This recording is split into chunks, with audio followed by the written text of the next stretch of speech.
ಇದ್ದ ಸಮುದಾಯವನ್ನ ಶಾಲೆಯೊಳಗೆ ತರುವುದರಲ್ಲಿ ನಮ್ಮೆಲ್ಲರ ಪ್ರಯತ್ನ ಅವಿರತವಾಗಿರುತ್ತೆ.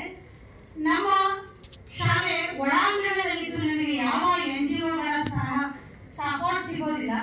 ಅದರ ಬದಲು ನಮ್ಮ ಜೊತೆಯಲ್ಲಿರುವಂತಹದ್ದು ನಮ್ಮ ಪಂಚಾಯಿತಿ. ನಮ್ಮ ಪಂಚಾಯಿತಿಯೇ ನಮ್ಮ ಬೆನ್ನೆಲುಬಾಗಿದೆ. ಅಂದ್ರೆ ಎಲ್ಲ ರೀತಿಯಲ್ಲೂ ಸಹಕಾರ ಇದೆ ಅನ್ನೋದನ್ನ ಬೆನ್ನೆಲುಬು ಒಂದೇ ಪದದಲ್ಲಿ ನಾನು ನಿಮಗೆ ತಿಳಿಸಲಿಕ್ಕೆ ಇಷ್ಟಪಡ್ತಾ ಇದ್ದೀನಿ.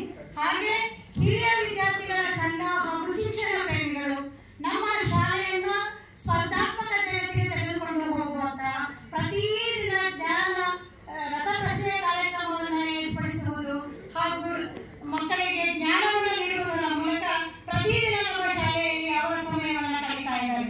ಅದಲ್ಲದೆ ನಮ್ಮಲ್ಲಿ ಒಂದು ಜರ್ಮನ್ ಕೊಲಾಬರೇಷನ್ ಇಂದ ಇರುವಂತಹ ವಿಶ್ವಮಂದಿರ ಅಂತ ಇದೆ.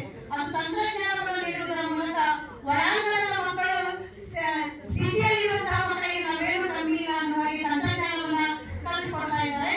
ಇನ್ನು ಸರ್ವಾಂಗೀಣ ಬೆಳವಣಿಗೆಗೆ ನಮ್ಮ ಶಾಲೆಗೆ ಏನು ಅವಶ್ಯಕತೆ ಇದೆಯೋ ಎಲ್ಲವನ್ನ ನಮ್ಮ ಸಮುದಾಯ ನೀಡ್ತಾ ನಮ್ಮ ಶಾಲಾ ಅಭಿವೃದ್ಧಿಗೆ ಕಾರಣೀಭೂತವಾಗಿದೆ. ಮುಂದಿನದಾಗಿ ಹೇಳಬೇಕು ಅಂದ್ರೆ ನಮ್ಮದು ಪೋಷಕರನ್ನ ನಾನು ನನ್ನ ಅನ್ನದಾತರು ಅಂತ ಕರೀತೇನೆ. ಕಾರಣ ಆ ಅನ್ನದಾತ ಇಲ್ಲದಿದ್ದರೆ ನನಗೆ ಕೆಲಸ ಇಲ್ಲ. ಆ ಅನ್ನದಾತರು ಹೇಗಿದ್ದಾರೆ ಅಂದ್ರೆ ನನ್ನ ಶಾಲೆಗೆ ಬರುವಾಗ ಸಂಭ್ರಮದಿಂದ ಬರ್ತಾರೆ.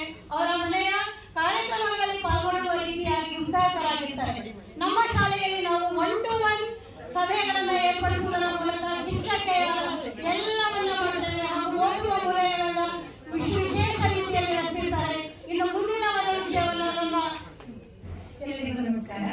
ನಾನು ವಿಜ್ಞಾನ ಶಿಕ್ಷಕಿ. ನಮ್ಮ ಶಾಲೆಯಲ್ಲಿ ವಿಜ್ಞಾನವನ್ನು ಮಕ್ಕಳಿಗೆ ನಾನು ಹೇಗೆ ಹೇಳ್ತೀನಿ ಅಂತಂದ್ರೆ science systematic study of nature ಅಂತ. ನೀವು ಪುಸ್ತಕವನ್ನು ಬಿಟ್ಟು ನಿಮ್ಮ ಪರಿಸರವನ್ನು ನೋಡಿ ನೀವು ಕಲಿತರೆ ಅದೇ ವಿಜ್ಞಾನ. ಸಾಮಾನ್ಯ ಜ್ಞಾನ ಇದ್ದಾಗ ಮಾತ್ರ ವಿಜ್ಞಾನ ಸಾಧ್ಯ ಅಂತ.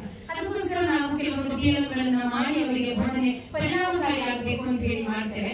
ಅದು TLM ತಯಾರಿಕೆ ಮಾಡುವಾಗಲೂ ಕೂಡ ವೇಸ್ಟ್ ಪದಾರ್ಥಗಳು ಯಾವುದೇ ಹೆಚ್ಚಿನ ವೆಚ್ಚ ಹಣದ ಖರ್ಚಿಲ್ಲದೆ ಡಬ್ಬಲಿಂದ ಮಾಡ್ತೇವೆ. ಇಲ್ಲಿ ಒಂದು TLM ವಿದ್ಯುತ್ ರಹಿತ ನೀರಿನ ಪಂಪ್.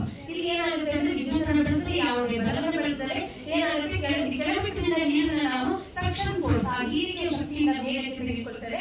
ಆಮೇಲೆ ಅದನ್ನ ಟರ್ಬೈನ್ ಮೇಲೆ ಬಿಟ್ಟಾಗ ಏನಾಗುತ್ತೆ ಅಲ್ಲಿರುವ ಪ್ರಚೋದಕ ಶಕ್ತಿ ಅಂದ್ರೆ ಪೊಟೆನ್ಶಿಯಲ್ ಎನರ್ಜಿ ಕೈನೆಟಿಕ್ ಎನರ್ಜಿಯಾಗಿ ಕನ್ವರ್ಟ್ ಆಗುತ್ತೆ. ಈ ರೀತಿ ಎನರ್ಜಿ ಟ್ರಾನ್ಸ್ಫಾರ್ಮೇಶನ್ ಬಗ್ಗೆ ಮಕ್ಕಳು ಅವರೇ ಸ್ವತಃ ಪ್ರಯೋಗ ಮಾಡಿ ಅವರ ಅನುಭವದಿಂದ ಕಲಿತಾರೆ. ಅನುಭವದಿಂದ ಕಲಿತ ವಿದ್ಯೆ ಸದಾ ನೆನಪಿನಲ್ಲಿರುತ್ತೆ ಅನ್ನೋದೇ ನಮ್ಮ ಮೋಟೋ.